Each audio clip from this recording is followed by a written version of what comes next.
button. Yeah! What's up, everybody? My little munchkin over here wanted to say hi to everybody before we kick this show off. Say hi, world. No? Okay. My bad. I completely messed up on my end. I paused it instead of muted it. All right, go ahead and get your simulcast set up.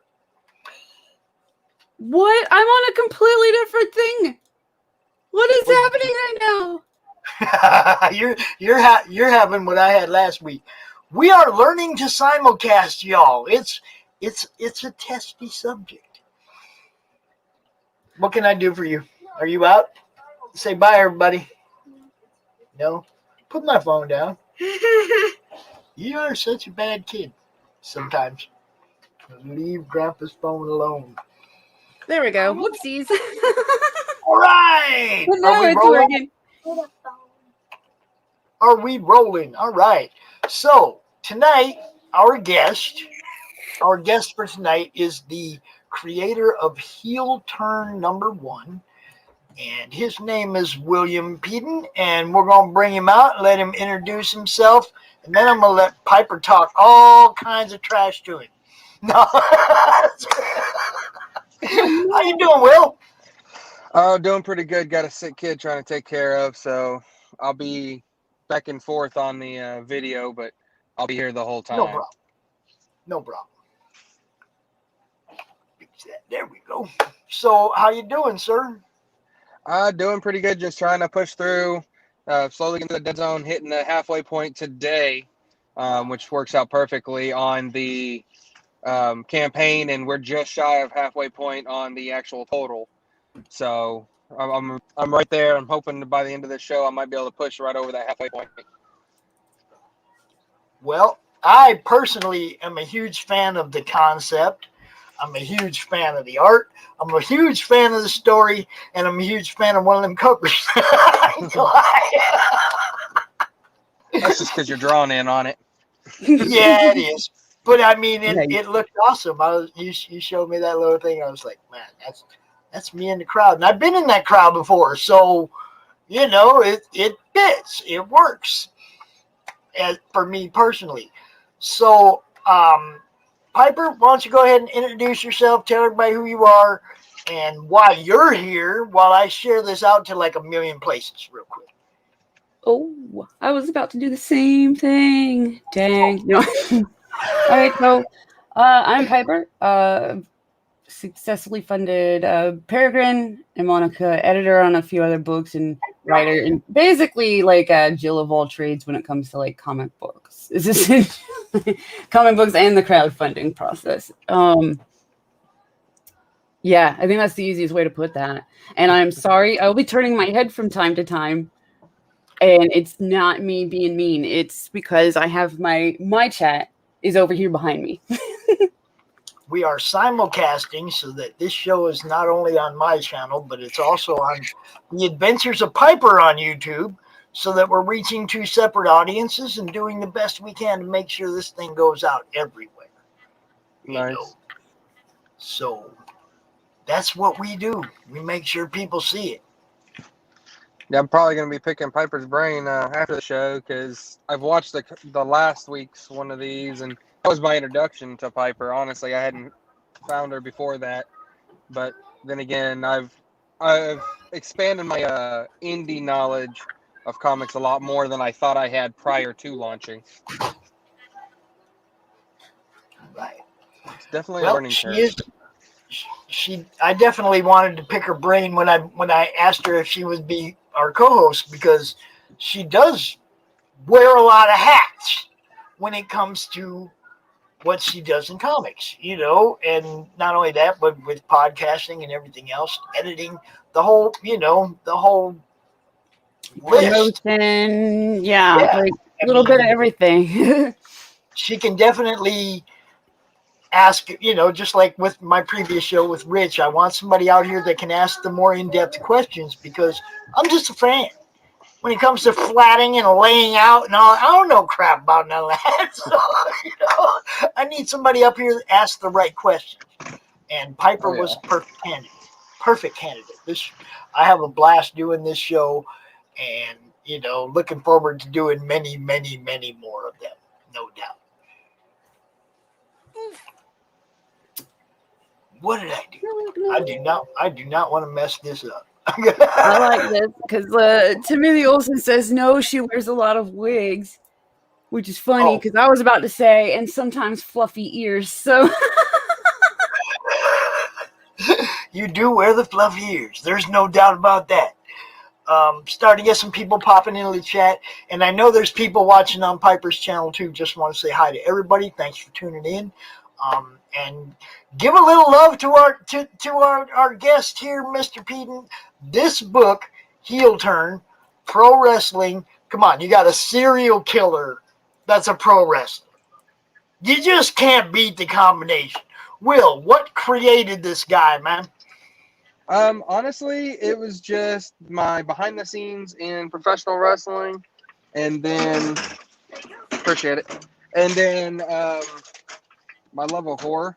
I've been a big Dexter fan and different horror movies and things like that, and I'm a serial killer fan of, in the terms of, the stories always intrigued me, not necessarily because of all the murders, but I'm a true crime fan, and serial killings have always just piqued my interest. Well, this was designed to be a novel because I had wrote a zombie novel before, and just one of those ideas driving down the road popped up. I put it on my idea sheet, let it simmer for a long time, about 3 years it simmered there, and I don't remember who it was. Somebody I was talking to on Facebook was promoting an independent comic, and I'm like, that would be pretty awesome because I've always been, up until I started putting this together, I knew nothing about independent comics. I knew about the mainstream guys, but that's about it. And I've always been one of those fans. I get caught off guard a lot of times on these podcasts because they'll ask me my favorite writer or artist, and I'm like, I'll be honest with you, I couldn't name half of them by looking at their art. However, I love the stories and stuff like that. And that's what gets me. And then the art just keeps me intrigued because some of my ADHD and my bipolar and all that stuff just kind of all flags together. And then just, it made a nice little entry into this. So, I've got this guy, Ethan Johnson. This comic actually shows kind of an introduction into his life.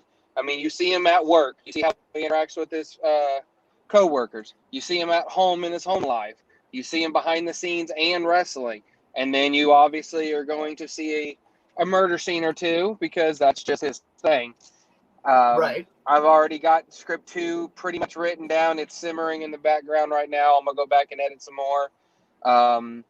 Rios has got this book completely done. He's actually going back today and making a couple of lettering edits, but the book is 100% complete. We're just making a couple edits after sending it off to a couple people for reviews and critiques that were pointed out that as a brand new creator I missed. So they pointed out he's fixing a couple of lettering things, and then either tomorrow or Wednesday it's going to a printer for proofs. So hopefully by the end of this campaign, I'll have proofs on hand. So once I get this thing funded, I can send it straight to the printer for the full prints, and all my PDF guys, digital backers and stuff will get their stuff immediately. Well, I'm sharing this out everywhere, and for those of you who don't know, that's what I do. I make sure that people see everything. I mean, as many people can see it as possible. That's what I do. I want to thank the people in those groups that do allow us to show them, to show this in their group as well. We appreciate them. Waiting a moment. There's a whole lot of good in our family here in the Madness. And just glad we can be part of what you're doing, man. This looks awesome. There's no doubt. You got 44 backers already. Now, I'm pretty sure when I pulled this up this morning, you only had 41.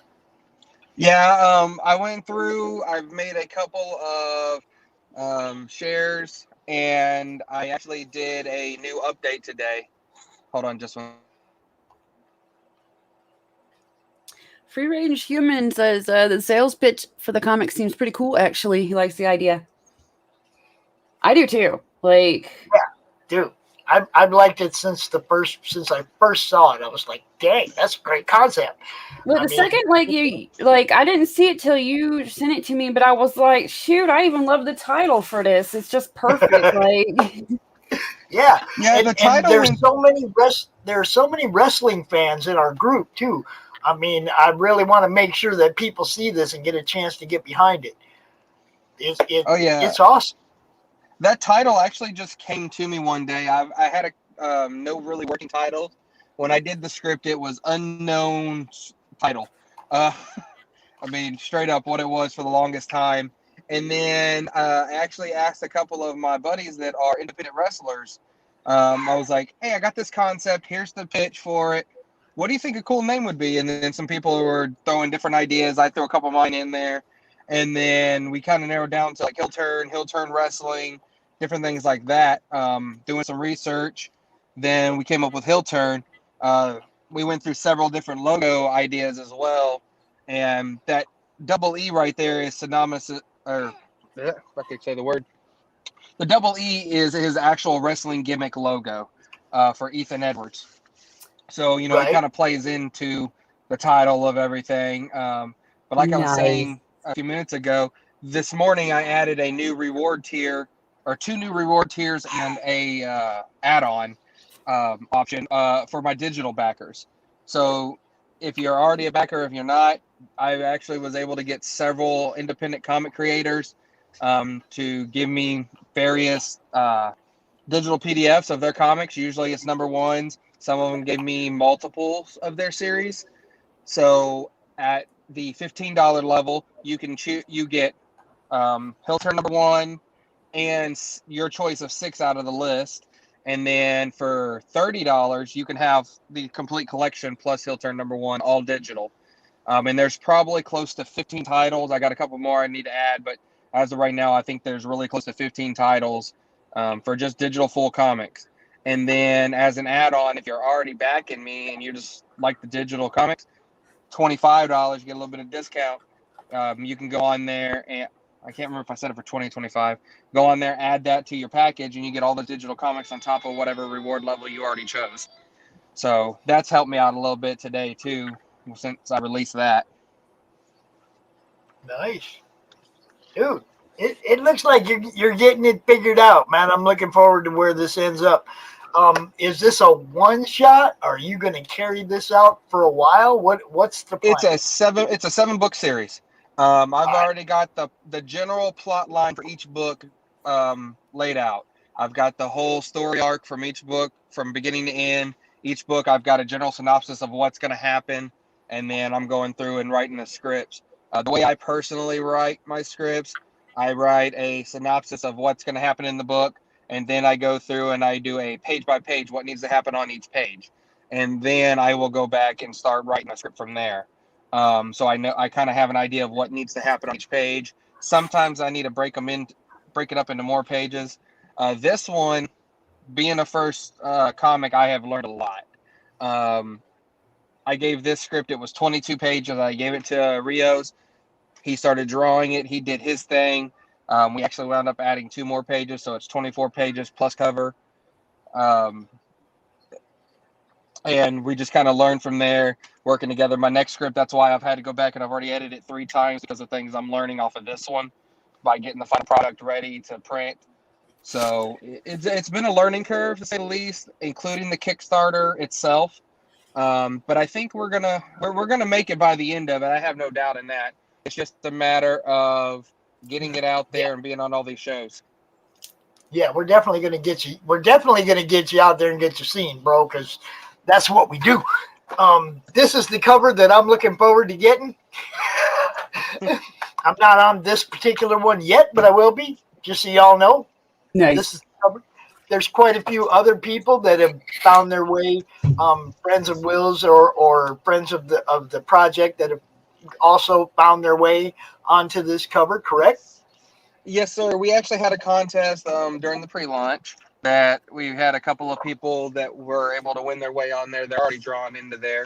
There's a blank spot on this particular picture underneath the guy's foot that's jumping, Ethan's foot. That has a certain long-haired fella that's on this show right now that's in there.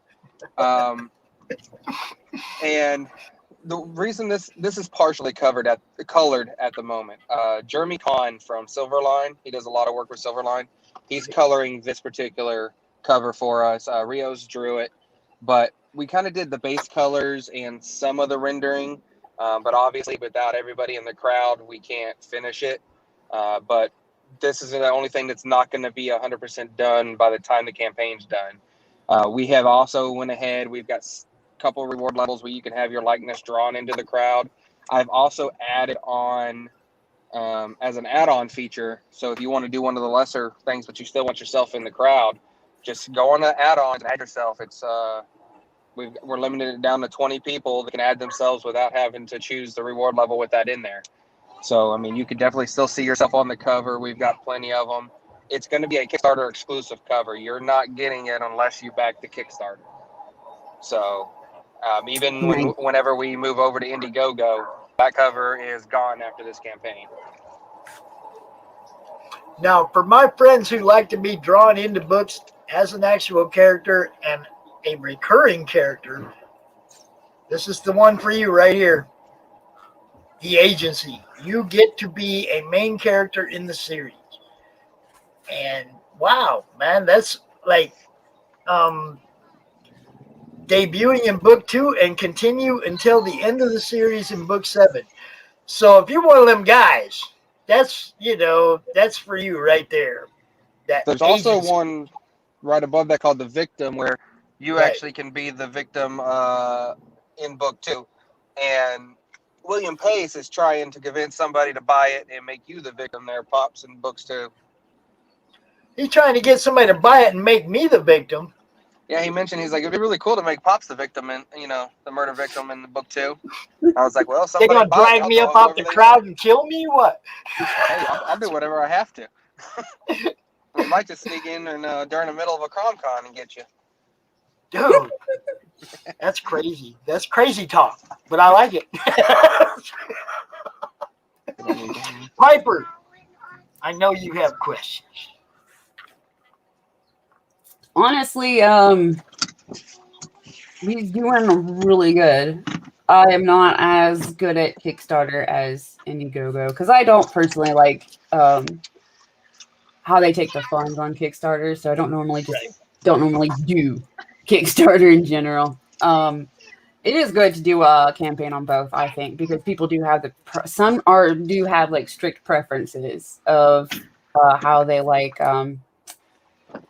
or what kind of campaigns they like backing or whatever. The premise is awesome. Having all the stuff planned already. Art is spot on. Yeah, the cool thing about the art is this is Rio's. Technically, it's not his first foray, but I mean, it's his entry into sequential art. He did a little bit back in the 90s, but hasn't done it in 20 plus years. We wound up working together, and it has just he took the storyline and brought it to life. And then I happened to luck out and find a pretty solid colorist by the name of Bees Studio. If you're familiar with the Killer Roo series, they're the ones that do the coloring and most of the art for the Killer Roo series. But they've done pretty well, and actually I'm working with them on another script that I've got out. It's an origin story for a different series that I'm trying to put together at the same time, as well as promoting all of Heelturn. That's awesome. And it's most excellent. I was gonna ask. I mean, since Piper brought it up, do you plan on following it up on Indiegogo? Yes, it will be on Indiegogo. I don't know how soon. As soon as this is over, that's going to play a little bit more closer to by ear and how the campaign does. Because if I can definitely hit this goal, even if I hit some stretch goals or whatever, then obviously to be faster on Indiegogo. If not, I'm going to revamp a little bit, see what worked, what didn't work, and then I'll probably launch on Indiegogo and then might come back to Kickstarter depending on what's going on. But the advantage is this book is completely done. I have digital copies. Well, I have a reader proof right now ready, and I'll have the actual full on print copy ready this evening of this book, so I can send it out. And in theory, I could launch it myself afterwards. However, if I could get this funded, for sure, getting the prints would be a lot easier. Instead of having to do print on demand, I could control my quality a lot better. I could do conventions and stuff, like several different things that I have planned to do. And then it'll also help recoup some of the costs of my artists and pay for book 2 to get done a little bit faster. And what region are you from? I should know this, but I'm actually out of Kansas. I live in Kansas. Okay. Right there towards the four states of Kansas, Oklahoma, Missouri, and Arkansas. We're in that 4-state region. All right, cool. I got a sister who lives down there. So. But my little company logo is homage to my area. So we have a college called Pitt State College down here, and they're the Pitt State Gorillas. That's why my logo is a gorilla. However, that's just kind of a placeholder. I do have it submitted to a couple of publishing companies, and if it gets picked up, that'll make things a little bit easier as well. But for now, it's going to be my own until things happen. Now, for anybody watching, you can click right here. You can click for that free preview of Heelturn #1. Go ahead and check it out, and then back it, y'all. Let's get this one to the funded goal so that my friend here, there we go. We just got one, 45. Bing, bing, bing. I'm just saying, let's get this one to the funded goal so my friend here can relax and have a good time promoting his book. Yeah, that's what I was going to ask is, I think on Kickstarter, you can't even really do flexible goals. So does... Oh, no, it has to reach the 2,000 to be funded. All right, if y'all want this book, it's got to hit that 2,000. And I would say, if it doesn't, take it to Indiegogo because you've already got half of your promotion done. Oh, yeah, for sure. I'm pretty sure this one's going to make it, though. I mean, we're talking about 14 days left, and you're halfway there. I'm pretty sure we're going to be okay on this one. We're just going to get you out there on a few more shows, get you a little more.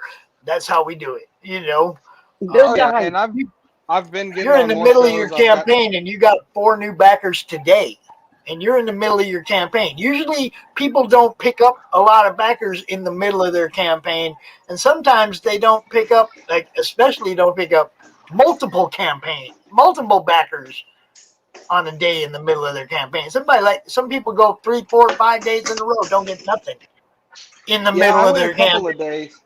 I went a couple of days right after launch, and I hit that dreaded dead zone.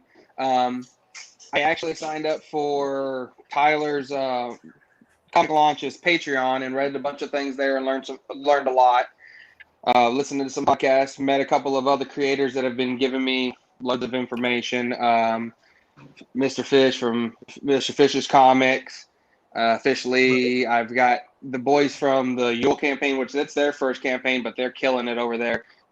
We actually have a special print option for anybody that backs us at a physical reward level and backs the comic Yule that's currently live on Kickstarter for another 8 days.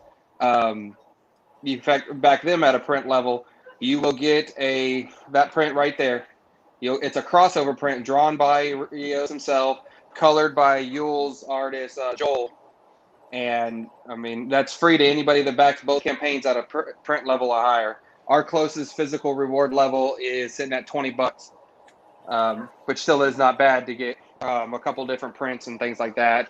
You get crossover promotions, and then if we hit stretch goals, I've got quite a few cool little things lined up. We just have to get that far first. I'm going to throw the link to that in the chat real quick. People can find that too. Yeah, I'll be on their show with Livid Comics. I'll be on their show Friday. They've got a new show. They're new and they're just creators, but they've got shows on Wednesdays and Fridays that they just kind of do themselves. It's just a bunch of comic creators that just kind of talk comics and just talk about their stuff. They're pretty good guys over there that I'm going to be on their show here. I was just on Hooligan Alley last week with Sims, and then I'm working on trying to get on Indie Vault or whatever it is. I can get you on Indie Vault anytime, bro. I've been trying to get on there, but Variant's been so busy. Then I've got some other shows that I've been trying to work on getting on. I got an in over there though. They're my people.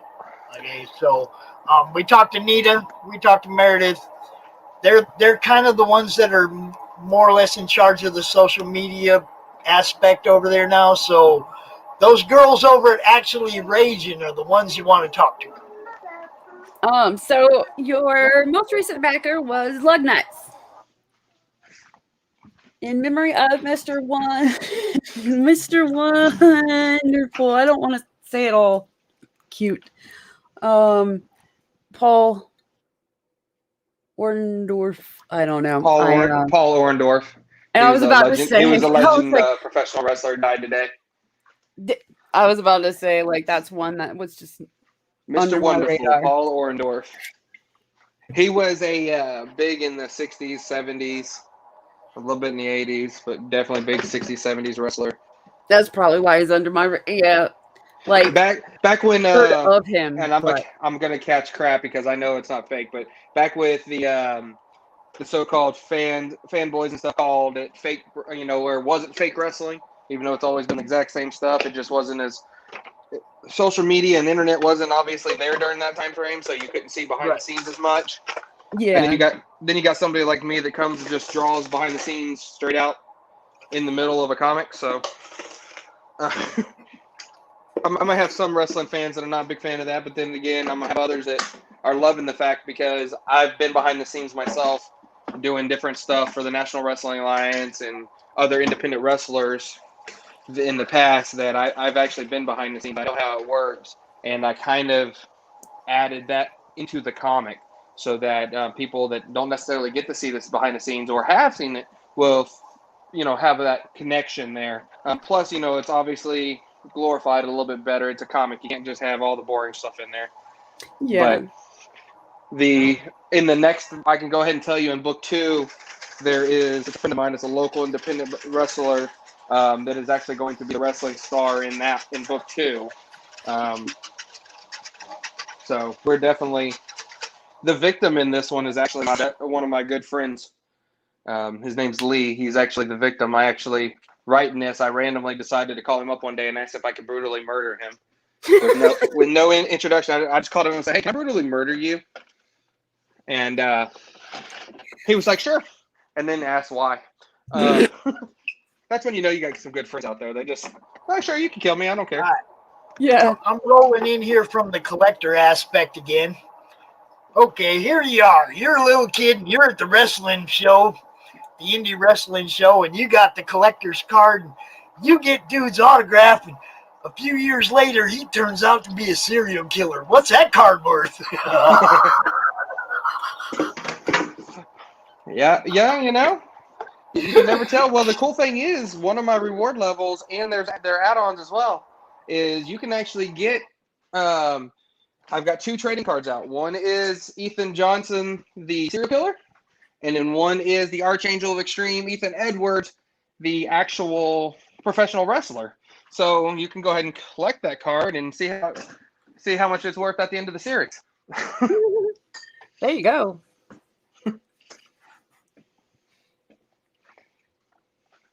And we actually have a third cover. It's not listed there. It's under the add-ons. It was an update.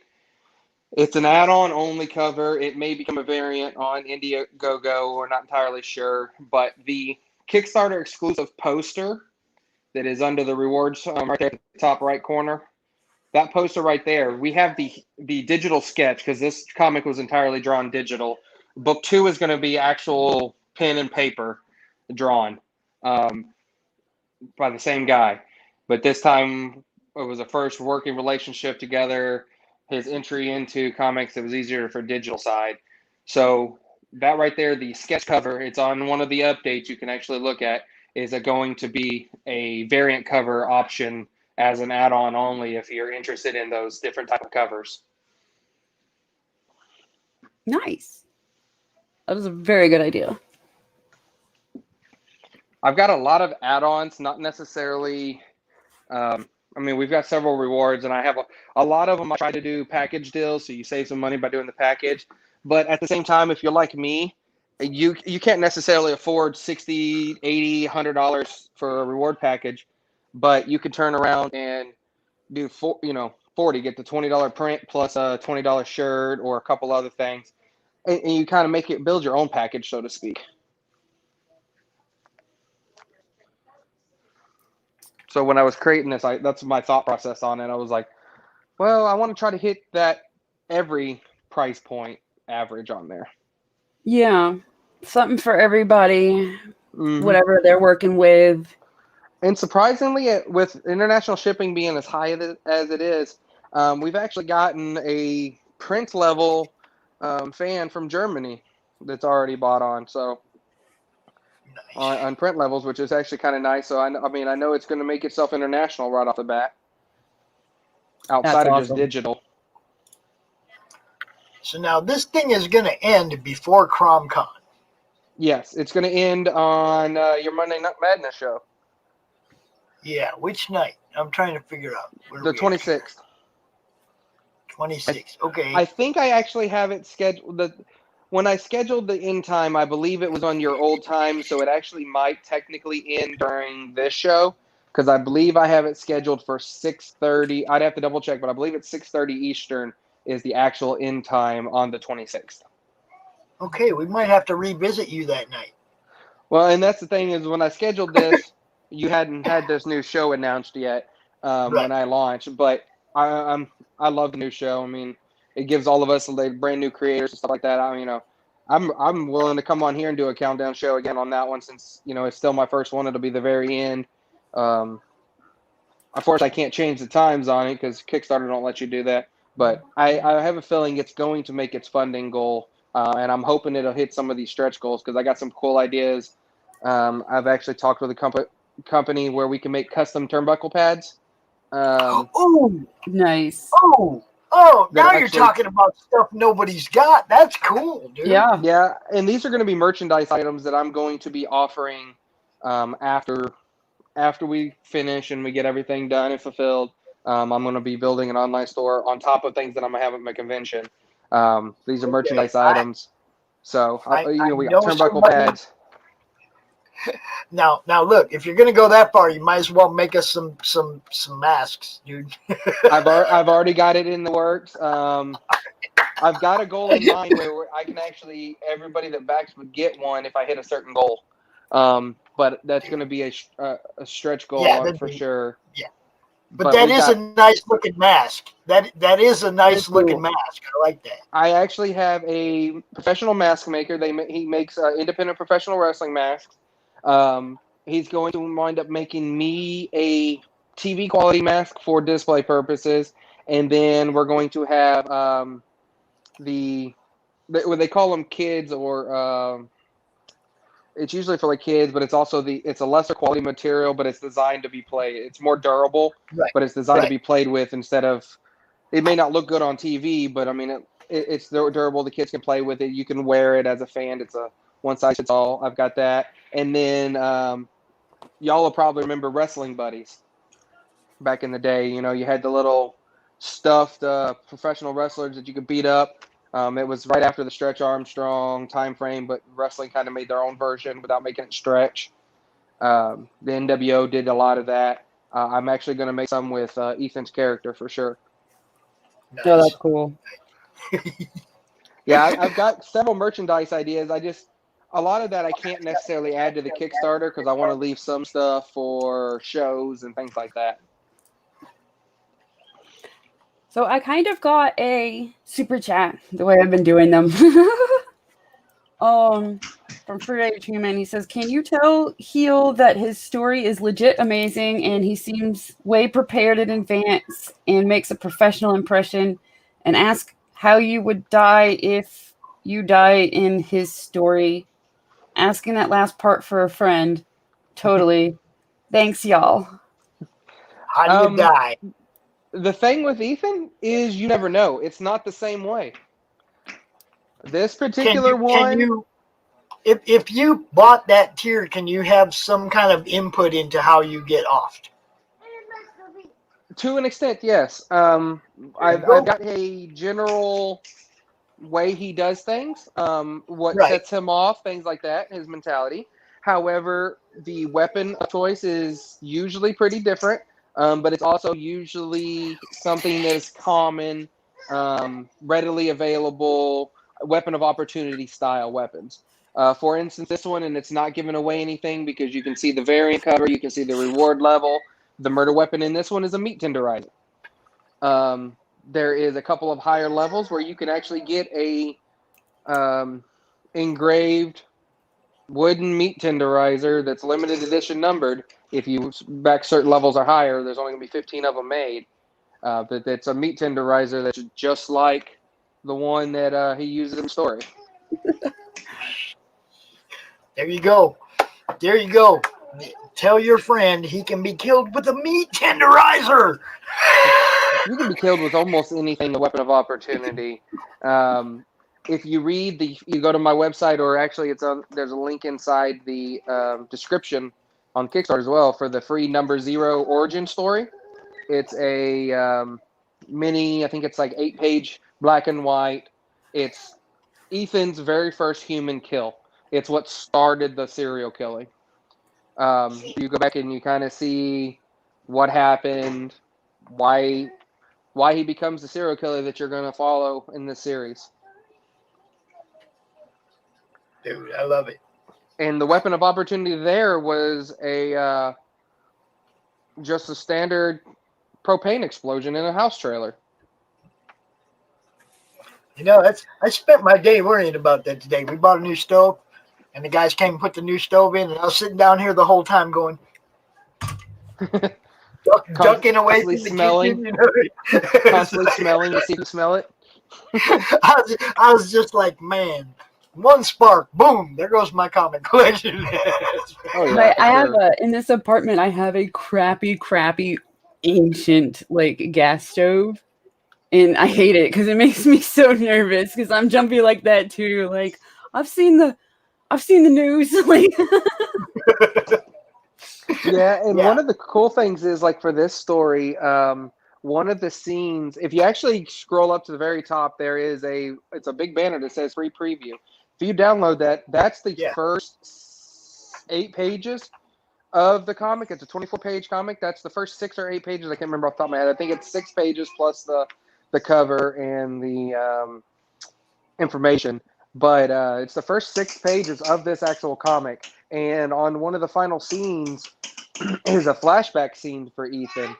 And hold on a second, brother. And on that flashback scene, the father figure is actually Hughes himself, Rios, the artist. He decided to draw himself in there. I had the character description, but I didn't really have a character in mind. And he sends me his art and goes, I hope you didn't mind. I drew myself in there. I was like, well, if you want to be the abusive father figure inside the series, go right ahead. So now he's got a role in the rest of the series. So now I have to keep him as an artist. I think that's why he did it. job security. That's pretty clever. Hey, you can't take away from him. He's got a plan. Wants to be in on for the end till the end. You know, nothing wrong with that. I love this whole concept, man. I really do. The serial killer mixed with a professional wrestler. It's like the meeting of the minds couldn't fall in a better place. And that's the thing is, like, with this, when I thought of the process, I mean, you got to think with the independent professional wrestlers, 90% of them, you know, they'll wrestle sometimes Thursday, Friday, Saturday, Sunday, or Friday, Saturday, Sunday, something like that. They usually wrestle around the weekends for the most part. And sometimes in one day, they're in 2 different cities. Sometimes between 2 days, they'll be in 2 different states. So they're constantly on the road, wrestling, doing their thing. They don't make a whole lot of money until you start making it to the bigger shows, or you coming off of national TV. But at the same time, there's several wrestlers who've been out there 15, 20, 30 years, and they're known in the independent scene, but they're never seen on major TV for various reasons. They give their whole life. Most of them give their whole life and never get the kind of recognition that these guys on TV are getting. Yeah. They And like work for their whole instance, life. my behind the scenes stuff, I actually did graphic, I do graphic design and stuff like that. So I actually designed T-shirts for, it was Lance Hoyt. He's now Lance Archer on AEW on TNT every Wednesday. When he was in Japan, I actually started working when he was in Texas, making designs. Then he got signed with New Japan. Well, I made some T-shirt designs that he sold because Japan fans loved him. He sold those designs over there. And then I made a couple more when he come back to the U.S. And one of the designs is his Everybody Dies Chokeslam shirt. He actually wore that on his debut on TNT TV, right there. And that's my design that I saw in there. I did a DVD cover for Raymond Rowe after his motorcycle accident. He'd released a little DVD, his path to recovery, because he had just signed with Ring of Honor after the accident. He worked his way up, got Ring of Honor. Now he is WWE's Eric, part of the Viking Warriors or Viking Raiders on WWE. Right. So, I mean, I've worked with several of these guys. You look on my Facebook, there's a photo backstage at a independent show with me and AJ Styles in the old New Japan IWGP Heavyweight Championship. So, I mean, I've met a lot of these guys that are now.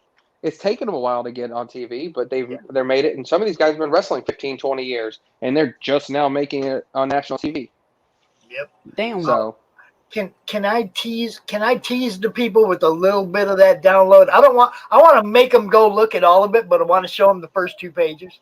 yeah, go ahead. I mean, anything on that download you can share out. There's going to be a little bit of modification because, like I said, there was a couple of lettering things that are going to change in just a few minutes or by the end of the day, but we'll update that tomorrow on there. And Okay. it's the art's not changing. So y'all seen the cover, right? You know what the cover looks like. Okay.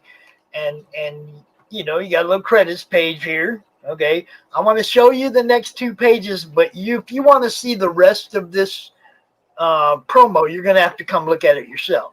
But I wanted you to see these first 2 pages because everybody needs a hobby, right? Now you see old Dexter pulling that body out of that there car and walking up, and look what he does with it.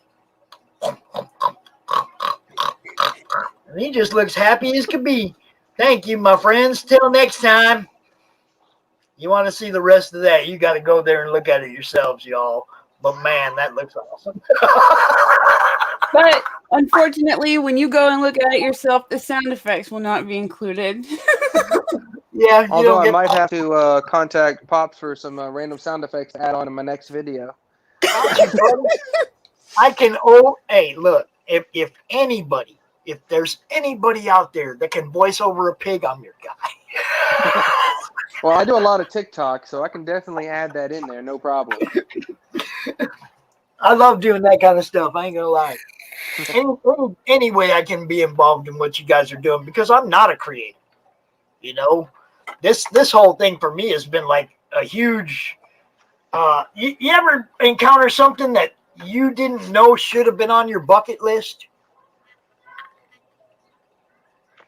Yeah, I mean, like you this do right something here you're was on like, my bucket. yeah, it's like you do something and you're like, man, that was so cool. That should have been a bucket list item. Okay. What I do, this whole thing that I've been doing for the last year and a half is like something should have been on my bucket list because I've been a huge comic fan all my life. I just didn't know there was no way for me to be part of what you guys do until COVID gave me a reason to put my platform to use for you guys. You know what I mean? It was like it totally changed the direction of what I was doing and turned this whole thing into a gigantic bucket list item. Kicked in. Getting to meet you guys, now talking about setting up at a con. Hit it harder. Yeah, so that's actually pretty funny. He's drumming over here because this weekend I took a break off on Saturday and we went to watch a Dodger concert. First live concert we were able to go to in a while. Yeah, I saw you. You posted it online about that. I saw that. It's actually so. A couple months ago, like a month or 2 ago, Bon Jovi did the drive-in movie theater concert. My mom's a huge Bon Jovi fan, so we went with my mom and all to take him. That was technically his first concert, but it was one of the drive-in live pre-recorded concert things. So we actually took him Saturday to a Daughtry concert. He's only 4, and it was his very first live concert ever. And somehow this kid, out of all of the loud music and everything that didn't affect him, the drums is what he had like fixated on. He was always watching the drums. He was listening to the drums. He was, they gave us these little light sticks that one of the vendors had, and he was just using them as drums. And he had a drum set at home. As soon as we got home yesterday, he wanted his drum set, and that's what he's been doing. He's been drumming nonstop since we got home. So I think we created a monster over here. Yeah, we had that issue too, where we had to buy 2 little drum sets for kids, and the boys would sit next to each other and just wail on them. It was crazy. It was fun. What's up, dude? Are you a drummer? Are you a drummer? Yeah. Yeah. That's cool, man. Yeah, he's cool. out with an ear infection today, so he's been home with Daddy all day. Well, you feel better, little dude. Yeah, those drummer will help. You gonna go play drums? What? You gonna go play drums some more? Yeah. Okay, you do that. He's a mess. But I mean, he definitely loves his daddy. And actually, today I just posted a TikTok. I think I shared it on Facebook and stuff like that. I did my normal TikTok video promoting where I was at and stuff like that. And then he wanted to do a little comment. So at the end of it, he pops out. It's hard to hear him say, but he's like, support my daddy's comic today. So I definitely put it out there. I'm like, now you can't disappoint the little man. You can't tell a 4-year-old no. I'm like, come on, now you have to support the campaign. So I need to get that recorded on my high audio and just add it to the Kickstarter video. Because, I mean, you can't tell. It's hard to tell a 4-year-old no. Unless you're his parents, and then it's really easy. Dude, cute children are an amazing marketing tool, man. Like, use them if you got them. Oh, yeah. I definitely will. And, like, eventually when I get to go into conventions and stuff like that, that's what I'm going to be doing. I'm going to try to use him at my tables and be like, hey, get people coming over and they'll be cute kid. And I was like, hey, now that you're here talking to him. Right? Let me talk to you about the comic. Because he's a big, like, Marvel, Iron Man, DC, and, he loves them all. And Iron Man and Batman are his 2 favorites, but I haven't been able to take him to his first convention just yet because obviously they just now started back up, especially in our area. And we have a big one that I want to go to. I'm not going to be able to be a vendor at, but I'm hoping I can afford the prices. I don't know if y'all are familiar with Planet Comic Con out of Kansas City. It's one of the rather large ones, but I'm friends with Chris Jackson and stuff like that on Facebook, and I talk and stuff like that. So that's one I want to take him to. They bring in all sorts of the mainstream guys. Oh, sorry, y'all. I got caught up in a conversation real quick on the side. Frank Forte was hitting my inbox. I have to respond. I have to. It's Frank. Hey, that's fine. I'm trying to do this off my phone because if my phone don't die, trying to do this off my phone because everything today has just been one of those days. It's been a little hectic. Normally I'd be working and coming home right about now, but I had to take care of the little one today. Right. So I do want to. You got a video on here, don't you? Yeah, there's a video at the very top. Yeah, I want to play the video. Y'all ready? Yeah. Y'all ready to watch the video? I think I set up the share audio, so listen. Hey guys, I'm Will, co-creator of the new mini comic series Heelturn.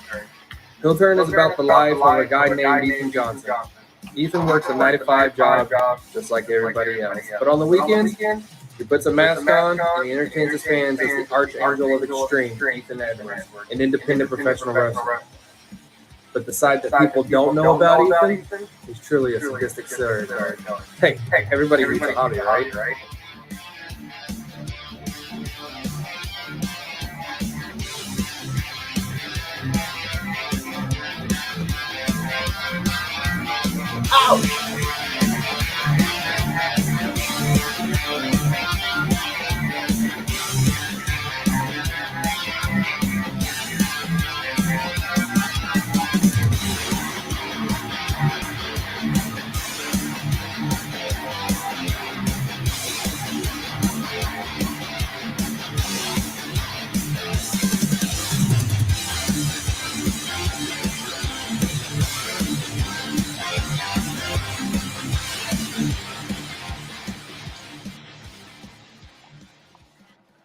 Nice.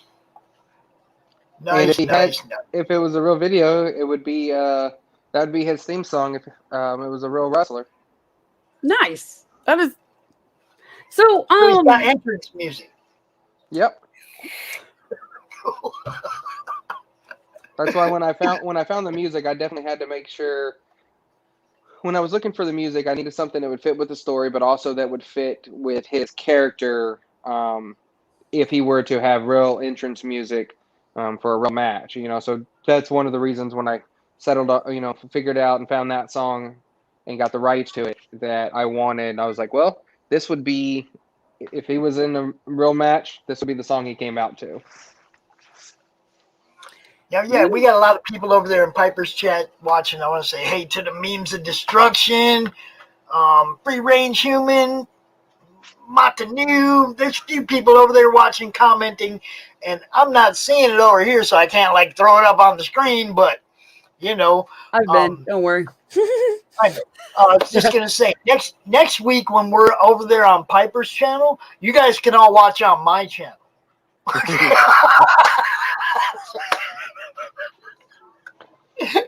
Yeah, for sure. Build us both up. You know what I'm talking about. We both have aspirations of monetization. Of course, I mean that helps. right. I don't sell books. I don't make any money, y'all. What are you talking about? I've come to figure out as a comic guy, you don't make money either. Oh, I know. It's not true. It's not that you won't make money. It's that everybody's trying to find that next turtle book, that next one that people just go, oh my God, and blow up on. It's like you're doing what you love to do, and you're gambling on the fact that you might be the next chosen one. Mm-hmm. Well, and that's like when I chose this storyline, coming up with it. I mean, I don't mind all the, you don't reinvent the wheel when you're doing this. However, I wanted something that you don't see very often, especially in comics, but you don't see very often, period, on a storyline. When you look at anything comics or books when it comes to wrestling, it's usually documentaries or it's there's Mother Trucker that's out right now that's doing phenomenal, but it's a different story, but it's a professional wrestling story, but it's glorifying all the wrestling side.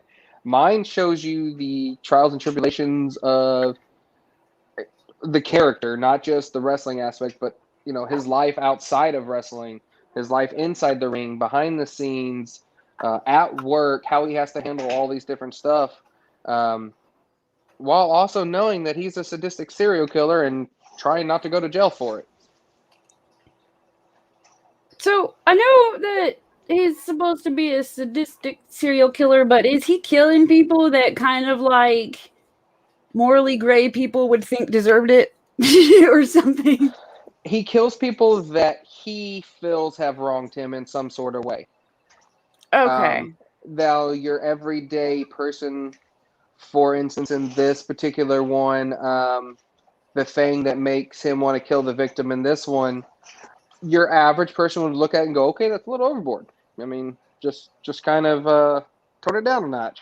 Just ignore him. He's just a person that you can't make happy. But at the same time, it triggers a reaction from his past. I play a lot of the mental health aspect into it, play into his past and his connections that just set him off where he can no longer control this monster inside of him, so to speak. Okay. So it's not just random innocent person, but it's also not like any kind of his version of justice either. It's just people that are slight at him. Well, it's usually people that slighted him or that he has witnessed that trigger slighting. Trigger something from his past that has happened to him in his past, even if it's not directly connected to him. For instance, in one of the future stories, there is connections to his past. It's actually in book 2. The way the victim was chosen is it triggered something that happened in his past. He was not involved in the situation at all. He just happened to witness it, and that is what decided it's a vigilante on that. It's his version of justice for that one. This one, the guy slighted him, whereas you and I might look at it and go, "That's not something I would kill over." I might be mad, but I'm not going to kill over it. To him, he decides to brutally murder the guy. And And part there's of it several is other stories, though. part of it still is the fact that he does like enjoy killing, so he's almost just waiting for an excuse. Yeah, so basically it's almost like something happens and it flips a switch. He becomes a whole nother person. Almost like schizophrenia without actually being any kind of actual schizophrenia. But it's one of those, his normal job, his normal home life, even wrestling, people love him. You go, if you were to interview his coworkers, for instance, they would not really think that this is possible for him. Everybody loves him, but you'll see, especially in this story, I start playing into it the second it gets even more. You'll start seeing different things that cause the triggers, where you'll see glimpses of his past or things that he's done, and you're like, you start filling in his mindset and start discovering this is what makes him tick, and then this is what sets him off, also. Yes, memes of destruction. He is a pro wrestling Dexter. He is a serial killer. He is a wrestler on the indie circuit. Yep. Well, that's why I was asking about the Dexter analogy, is because Dexter kills serial killers. Like,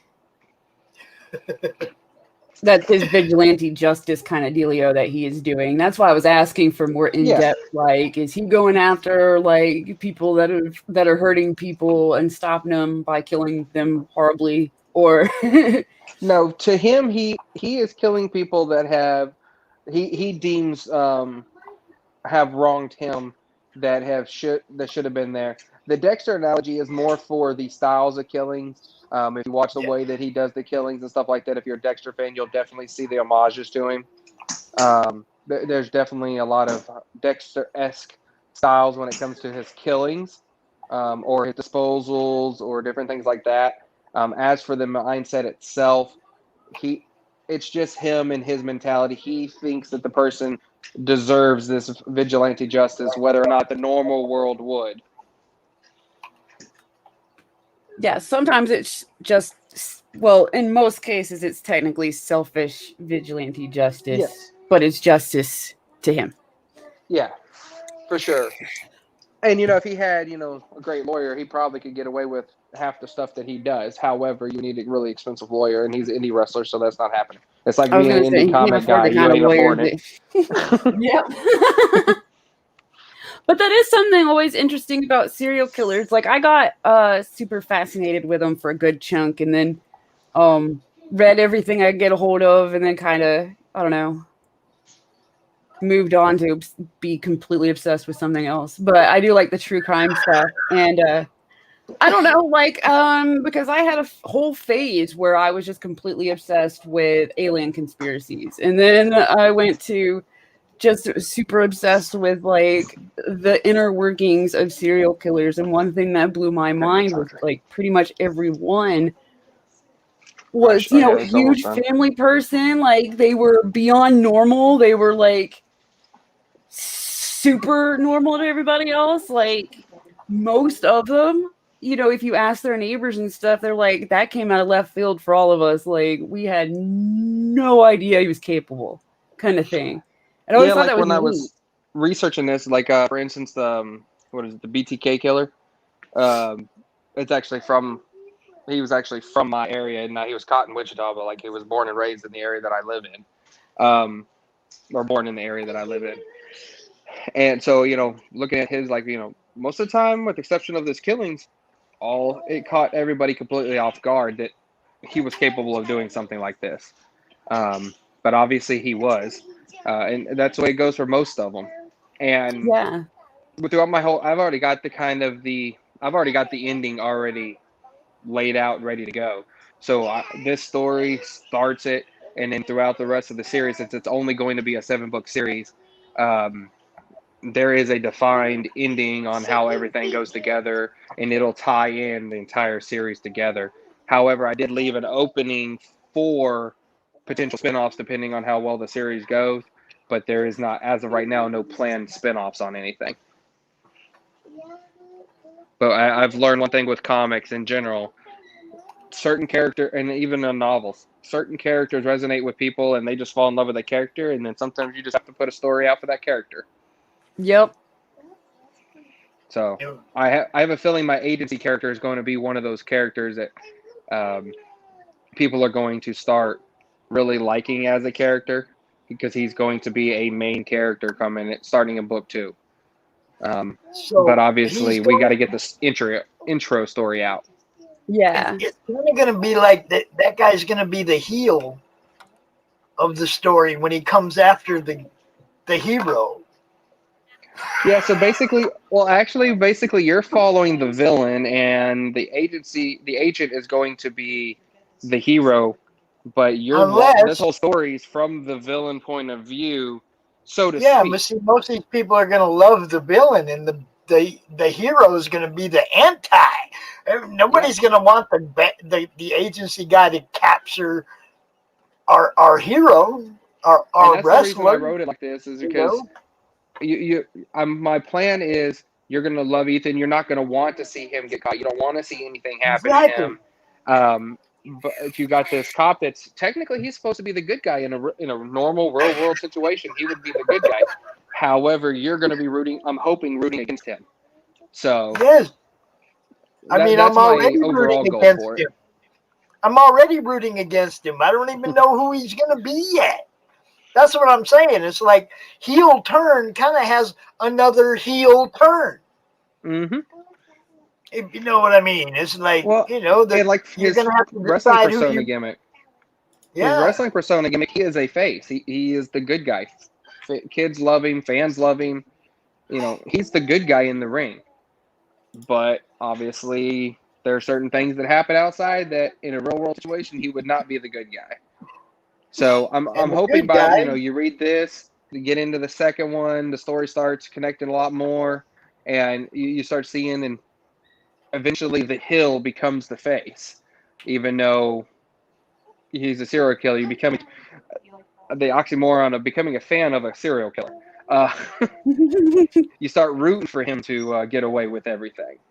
Yes, that's what I'm saying. And then the hero becomes the bad guy because you don't want him to catch you don't want him to catch the main character in the story, right? The guy that Ethan, you don't want him to get caught. So because then story's over. You want it to keep going. So you want to see what he does next. So you don't want anybody to stop him.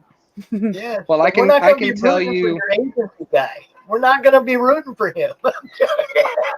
Well, I can go ahead and tell you that the ending is nowhere near the end of the series. Is nowhere near what anybody is going to expect throughout the series. It's going to lead all sorts of ways, and then there's a couple of things you're going to start seeing, and unless you're a fan of certain real life aspects, you won't ever see it coming. It's going to come out of left field on what happens.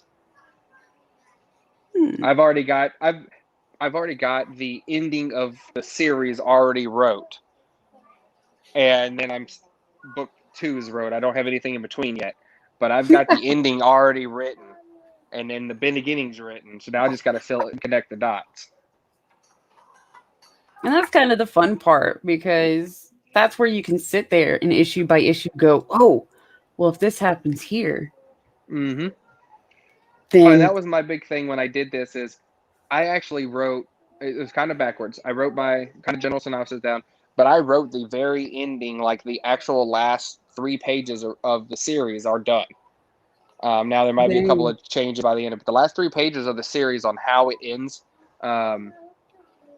it is completely done on the series. And then I went back and I wrote okay, well, I need in order for this to happen down here, you're going to have to start seeing glimpses or I've got Easter eggs hidden throughout for the entire series. So like when it's done, you go back and you start realizing these different things you see. Because anything the one thing I made with Hughes is this entire comic, the way I wrote it and the way I had him draw it is nothing is in this comic without a purpose somewhere in the storyline. Now, it may not make sense completely. It may just be pushing through book one that you see, and you're like, oh, that's just continuing the story. But eventually, there's certain things you're going to see in this series that they all happen for a reason. So that's one way, and that's why I wanted a definitive end. I didn't want one of these open series where I just eventually decided to be done with it and end it. I've got a definitive end on this series. It's 7 books.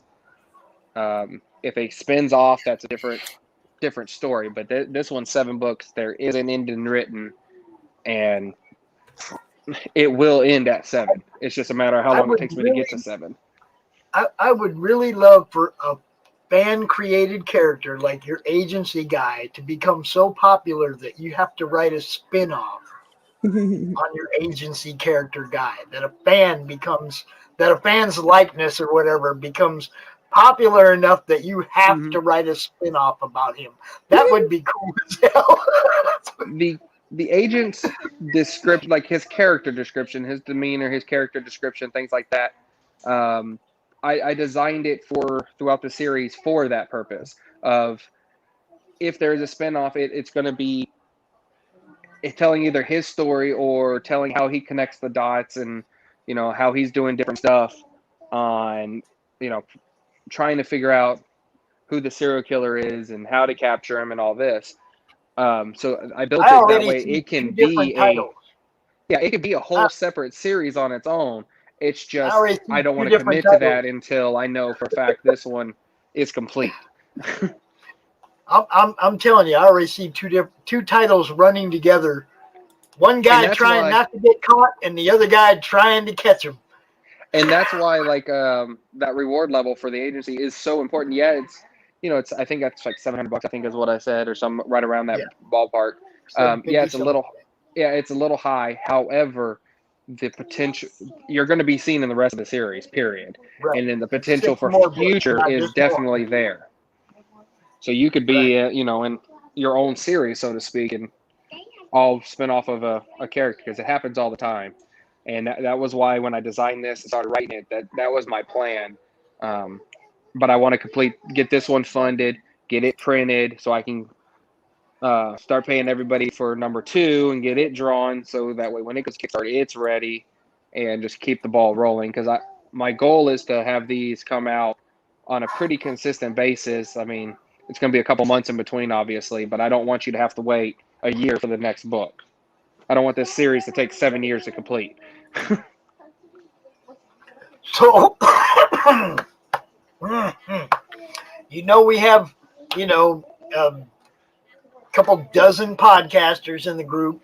I know you've probably been in touch with a few of them, but I just want everybody to know 13 days. We got to get this one funded.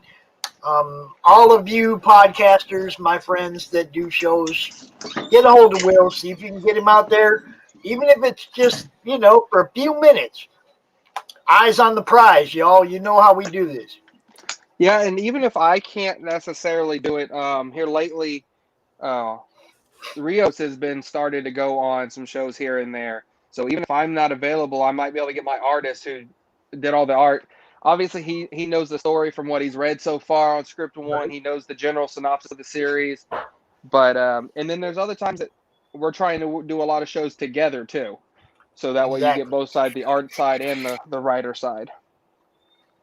But he definitely brought this to life a lot more, helped me learn quite a bit about script writing and stuff like that on top of what I did just because of the art side. We definitely became a solid pair. So cool. And I got to meet him last time I talked to you. He's awesome, dude. And just as much, like I said, get these guys out on your shows, everybody. Get these guys seen. Give them the respect they deserve. This book looks awesome. You know, I want to see where it goes. I want to see who grabs up that agency spot. I want to be part of this one for the next 6 issues after this one. So keep this one going, guys. Let's get this one funded for real. And those that are, maybe there's some people out there listening that are like Piper that are not, they're Indiegogo people. They're not 100% familiar with Kickstarter. They haven't tried it. Just remember, Kickstarter is one of those, it's an all or nothing campaign. So unless we hit funding, nothing happens. The other thing is, unlike Indiegogo, they don't charge your card until the 26th after the campaign is over. So, you just got to make sure you have that money on the 26th. But they're not going to charge you there. So if you don't have it today, but you want to back this and take advantage of this goal, go right ahead. Just know that the 26th is when they're going to take it. So that gives you another 14 days to make sure to come up with the money you want for sure. So you don't have to wait to the very end on Kickstarter. I know Indiegogo takes it immediately, and they have their flexible and stuff like that goals because you get what you raise. But that's why, Kickstarter is definitely it's all or nothing. And we will eventually be on Indiegogo. But the faster we get this one funded, the faster we can move to Indiegogo. Yep. Right. And we look forward to backing you promoting you over there as well. It doesn't matter to me. You go to freaking Amazon. I'm going to be like, hey, yo, check out Will's book. Because that's what we do.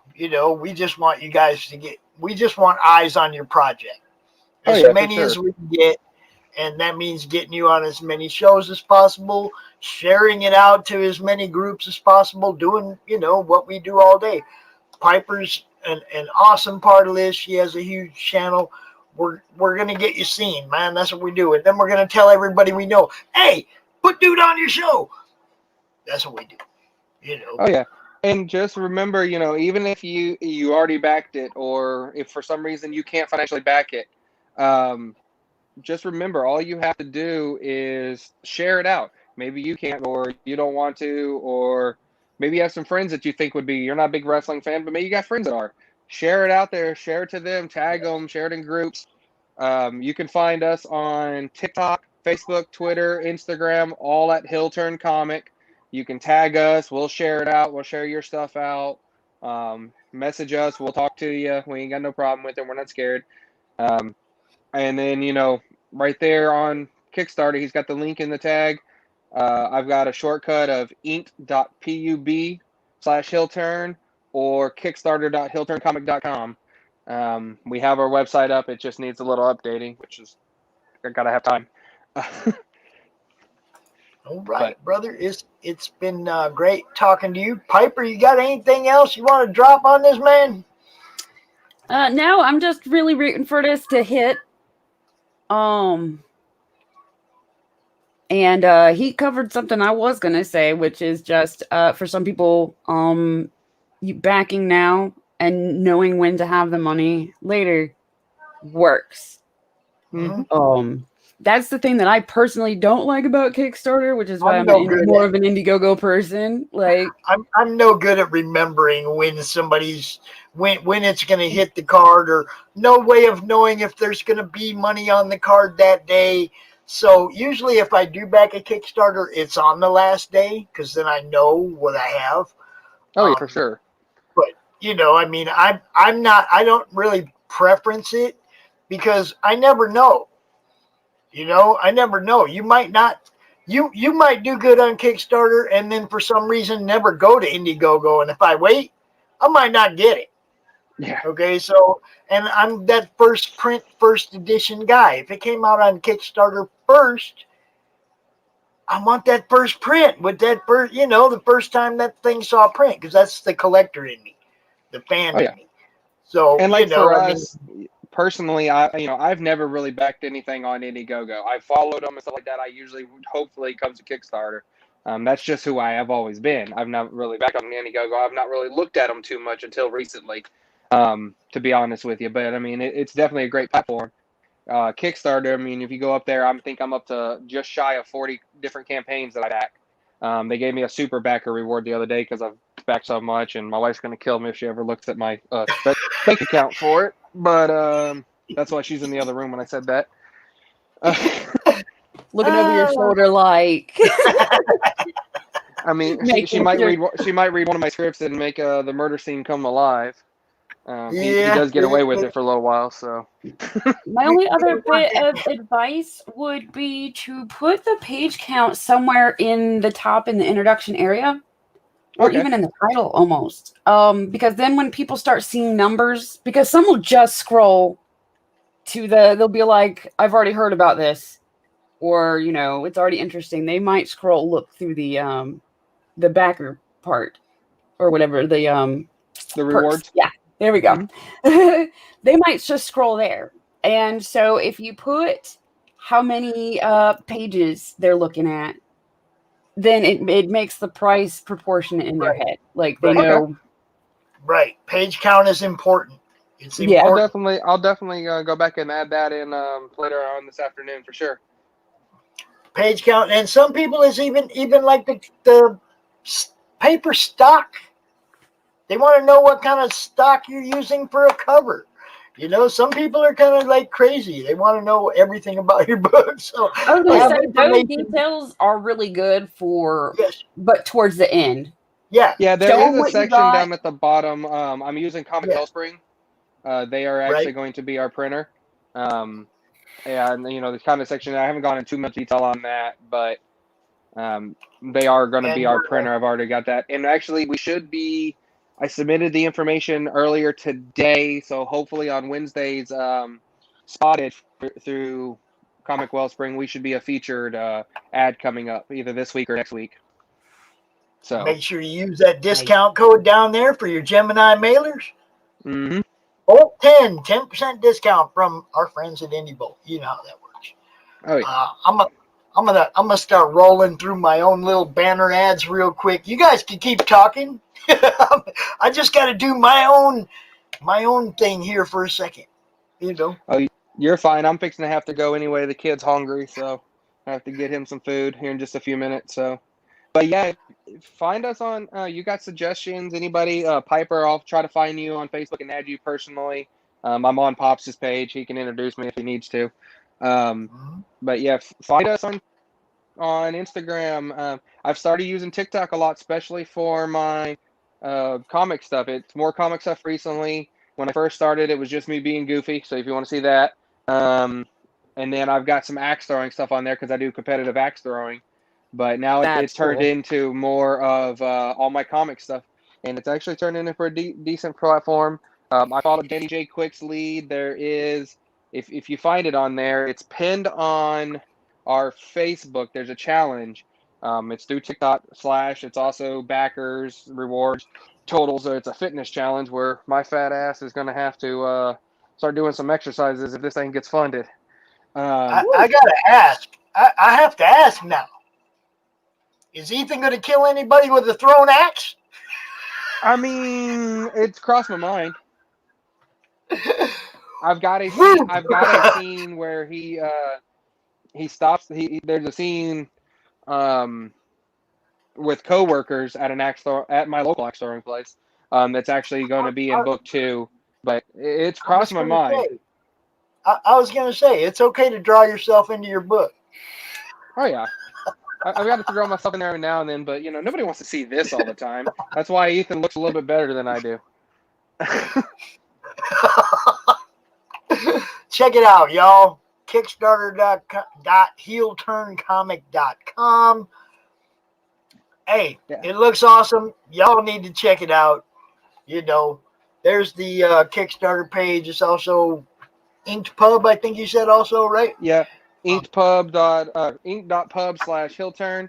And then one last shameless plug from me is, if all this didn't catch you enough to back it, not only are you backing a brand new independent creator, but you're backing a military veteran as well, just trying to make make himself known in the industry. So, I mean, got to throw out all those plugs in there where I can. Thank you for your service. I did 4 years in the Marine Corps and then 2 years in the Guard. Then they said I was too crazy to be in the Guard, and then I went and wrote a serial killer book. Well, I think that might have been right. So yeah, everybody check out Heelturn. Check out Will Peden. Like I say, he's in the madness. Join the madness. All you podcasters, hit Will up, get him on your show this month. You know, get him out there, get him seen. Let's get this one funded, y'all. Serious business. Don't forget to check those updates that are on our Kickstarter as well. I post different updates. There's some other Kickstarter campaigns that I've backed that I personally like that have also done great for us. They've shared us out on their campaigns. And then I've got all sorts of updates from new additions to new tiers to just where we're at on different projects, different portions of the project. So make sure you follow us there. Go to our website, heelturncomic.com, and sign up for our newsletter. I send out at least once a week, sometimes more, different updates and stuff like that as well. All right. Always good to talk to you, Will. Yep, you no go problem. take care of that son of yours, and I will see you again within the next week or two. I promise. Before this is over, we're definitely going to be out here. Oh, yes, sir. And then anybody that wants to reach out to me, hit me up on all social media at Heelturn Comic, or find me in the madness. It's Will Peden or Ask Pops. He'll link you. And Simplify. And just hit me up, and I'll definitely get on any of your shows. You got questions about rewards, things like that, just hit me up. I'm easy to talk to. So I appreciate you guys. I'm going to get out of here. Thanks for having me. I love the show. I'll probably try to be back on before the end of it again. Nice to meet you, Piper, so to speak. Yeah. You have a great day, Will. As always, Pops. Talk to you later, man. All right. Take it easy. Bye. Bye. Whoa. Oh, getting attacked by another munchkin. There is a blue line going across the screen right now, and it's driving me crazy because I don't know why it's there. What line? What are you talking about? At the top. It was cutting through me and his I squares. see that. What is that? That's weird. When I realized it was on both of our squares, I got distracted. I was like, what? Huh. What is that? Still there. Still there. Even when I changed backgrounds. Oh, that's That's wild. freaking weird. If we can both see it, then it's not. Yeah, it's on everything. It's got to be StreamYards. It's not. Oh, well, the overlay's covered up, but yeah, it's on all the backgrounds. It's going right across every background. What? I think it's gone now. Oh, now it is gone. Yeah, that was crazy. That was like some StreamYard shit. I felt bad because it was getting distracting towards the end because it just like I just saw it cutting through two squares and I was like, what the hell is that? Well, I did want to show off something. I've been trying to excuse me, buddy. I gotta move the chair. I don't want to run your feet over. I've been trying to auction this piece off. This piece right here. I'm gonna throw this up here for everybody can see it again. We are auctioning this piece off right now in the madness. This is Marvi Vasconcelos. I know I screwed that up, but yeah, there he is right there. That guy.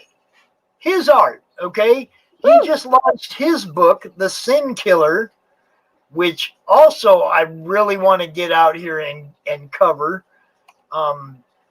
Marv, dude, this is a beautiful piece, right? The starting bid is $25 in the announcements tab in the madness. I really want to sell it to somebody as much as I'd like to frame it and put it on my own wall. I already got two pieces on my own wall. So, with that being said, somebody make a bid on this so I can mail it to you. It's a beautiful piece. It's Daenerys and her dragon from Game of Thrones. I'm going to go get some on my Bye. That's the guy that's taking the madness over when Pops kicks it, you know. That's the heir apparent. Yes, I did. I showed it off. Look, Marv just launched his book, The Sin Killer. And it is beautiful stuff. You guys got to go check that out too. I really want to get him on POPPIN, but he told me that he's starting to work and he's going to be messing with his time frame. So I don't know if we might have to do a special earlier edition of POPPIN so we can get Marv out here before his campaign's over. Like not next week, but the week after, 26th maybe, something like that. Or next week if you don't have anybody, you know, but somehow I got to talk to Marv so we can get him out here too. Yeah. That book is beautiful. It really is. I got art from it. That book is beautiful. I want to see that one get printed for sure. So yeah, Piper, you got anything else you want to tell everybody?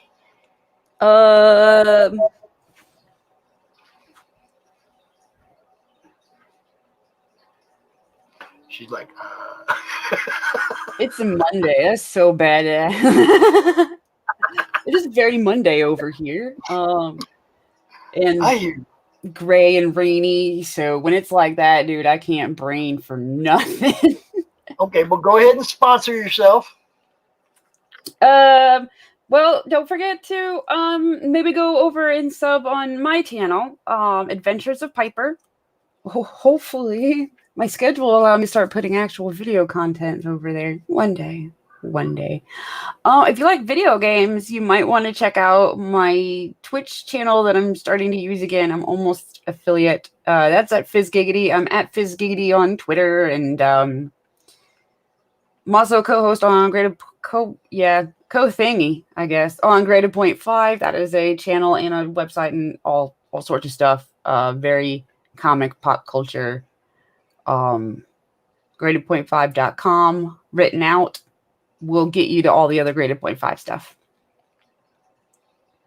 And your sponsor.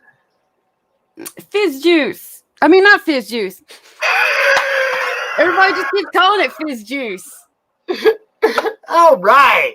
Right? I'm getting too used to it. Everybody's calling it Fizz Juice. Tentacle grape soda.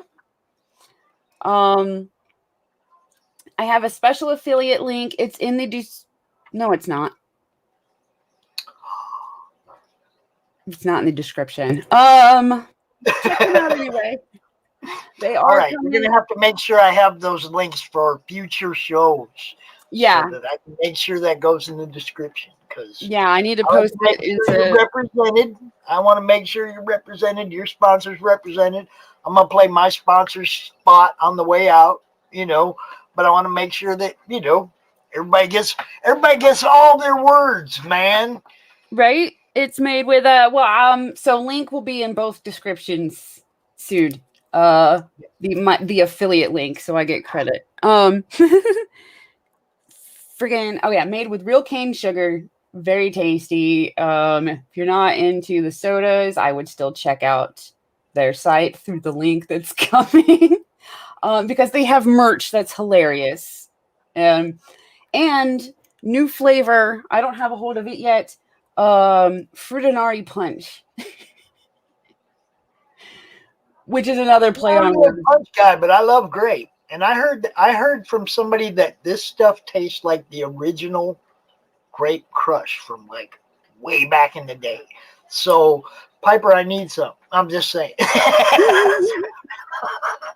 I got to find that out for myself so that I can promote it in the proper aspect. I have to do it from my own palate. You know what I'm saying? Yeah. Yeah. As always, Piper, great time. Anybody that wants to check out that piece that I just showed off, that art piece from Marv, I will be putting some other art pieces up for auction as well, because I am trying to finance the trip to Grand Rapids Comic-Con, and I'd love to be able to walk around and meet everybody and interview everybody live. So I'm probably going to be selling some art pieces to try and finance that and make that happen next month. And Seth, the problem is it's not in Pop's chat. So yeah, that's the problem. It's not my chat, but I can grab it. Watch this. I see it. And now it's in my chat too. There it is. There's the official link. There you go. Go check it out. Well, it looks like that's part of it. Oh, it's not the whole thing. It didn't get the whole thing. What did I miss? Oh, let's try again. The part that affiliates it with me. Okay. Like, yeah, extra long. All right. All that extra stuff. Okay. So what you've got will take them to the Tentacle Grape shop, but not give me credit, basically. Okay, try that one instead.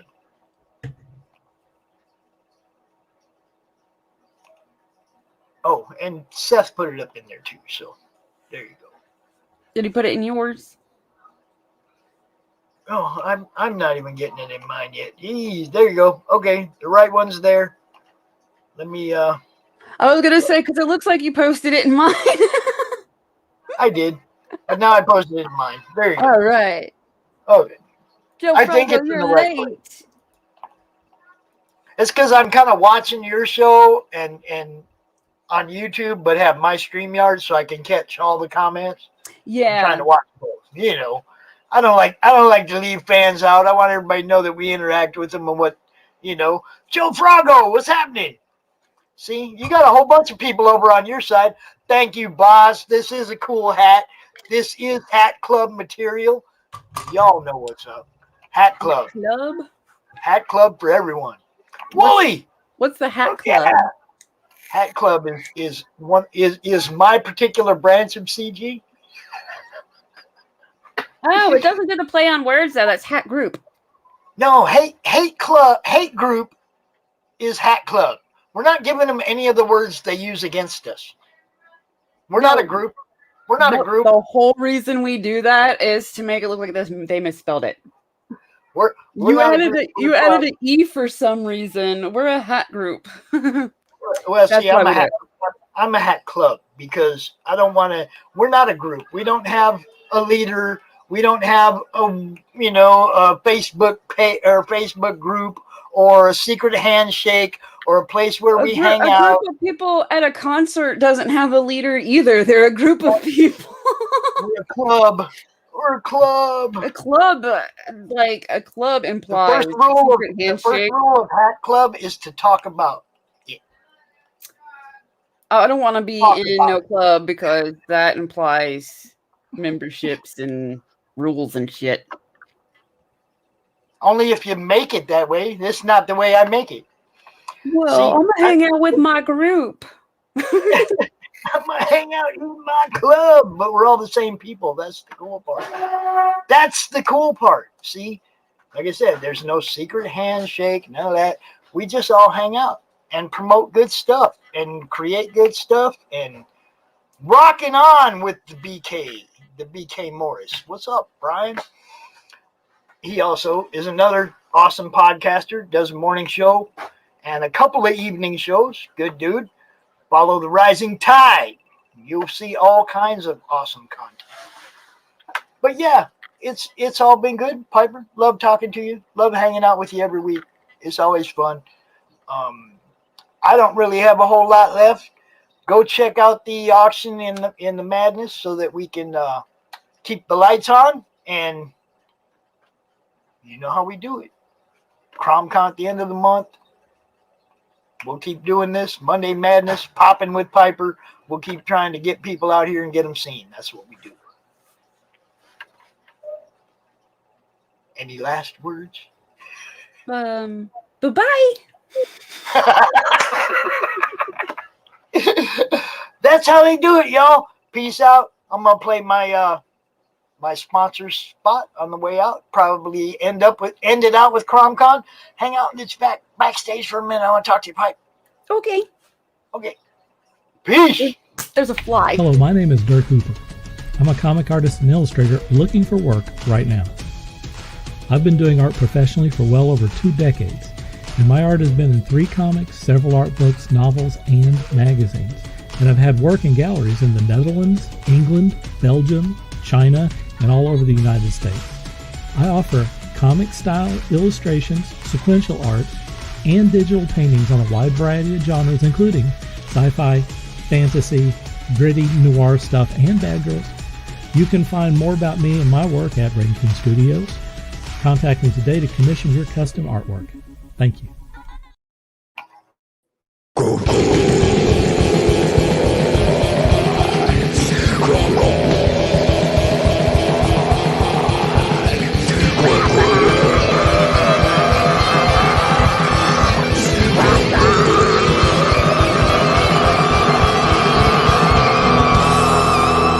Come get